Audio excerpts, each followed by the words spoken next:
Baby Reindeer son günlerde herkesin üzerinde konuştuğu bir dizi. Yazar ve aktör Richard Gadd'in gerçek hayat deneyimlerinden yola çıkarak yazdığı tiyatro oyununa dayanıyor. Danny, 20'li yaşlarının sonunda başarısız bir komedyen. Aynı zamanda da bir barda barmenlik yapıyor. Bir gün çalıştığı bara Marta adında bir kadın gelir. Bara gelip oturur, parası yoktur, çok zavallı bir haldedir ve Danny ona bir fincan çay ikram eder. İşte ne olursa da ondan sonra olur. Ve Marta, Danny'e takıntılı hale gelir. Artık onu ulaşabildiği her noktada taciz etmeye başlar. Hikaye, Marta'nın Danny'e takıntısı ve onu taciz etmesi üzerine kurulu. Ama eğer bu kadar basit olduğunu zannediyorsanız çok yanılıyorsunuz. Çünkü ikisinin arasındaki ilişki giderek karmaşıklaşıyor ve Danny'nin geçmişte yaşadığı karanlık travmalar ortaya çıkıyor ve aslında günümüzde hepimizin kafa yorduğu ve içinde de olduğu bir sürü yakıcı soruna değiniyor. Öncelikle her tür ayrımcılığı ele alıyor ve burada insan denilen varlığın aslında karmaşık ruh dünyasına da giriyor. Çünkü siz diziyi seyrederken hikayede taciz eden bir kadın ve kurban bir erkek var.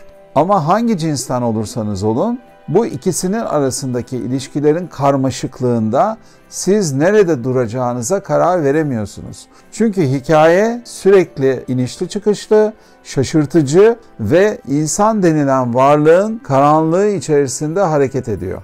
Bu nedenle de görünür bir problemin altında yatan nedenlerle ilgili olarak da epey kafa yoruyorsunuz. Yani aslında mesele bizimle, türümüzle alakalı bir mesele. Başrolü oynayan ve senaryoyu yazan Richard Gadd bu karmaşıklığı son derece iyi vurgulamış. Bence dizinin başarısı da bundan kaynaklanıyor. Yani hiçbir şey, beylikdeyişte söylemek gerekirse, siyah ve beyaz değil. Hepimiz çok karmaşık varlıklarız ve bu hikayede de bütün o gelgitler son derece ustalıkla işlenmiş. Bir kara mizah gibi görünen dizi aslında bana göre kopkoyu bir dram. Özellikle Marta'yı canlandıran Jessica Gunning müthiş bir oyunculuk sergiliyor.